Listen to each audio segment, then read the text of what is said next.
The prophet Habakkuk had a problem. The people around him were misbehaving. They were doing things that were wrong. They were being bad, and he wanted them to stop. He wanted people to turn to God. And so he comes to God, and he says in Habakkuk chapter 1, verse 2, "How long, Lord, must I call for help, but you do not listen?" And it's interesting because God doesn't zap him for asking that hard question and saying, "God, why aren't you listening to me?" But it's also important that we listen to how God answers.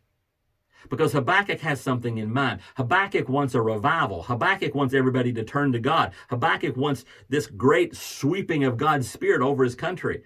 But that's not how God answers. If you move on down to verses 5 and 6, God is answering, and he says in verse 5, and verse 5 sounds really good. It sounds like something great's going to happen.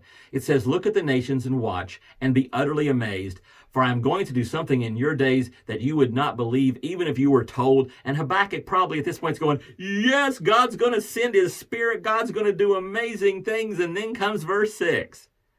"I am raising up the Babylonians." I'm not going to send revival. I'm going to send judgment. I'm going to send another nation, an evil nation. I'm going to raise up an evil nation, and I'm going to come in, and I am going to drive these people down into the ground so that from the ground, they'll look back to me.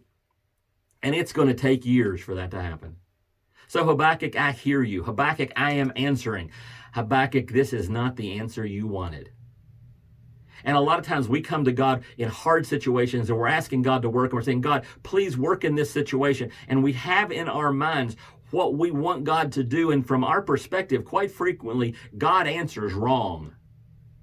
God doesn't give us the answer we thought we wanted, but God gives us the answer that he knows we need. So when you're in a tough situation and you're asking for God to answer you in that situation, don't put too much emphasis on what God's going to do, because God's going to do what he knows is best and what he knows is right.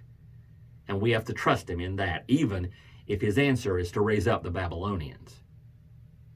And that's today's Jumpstart.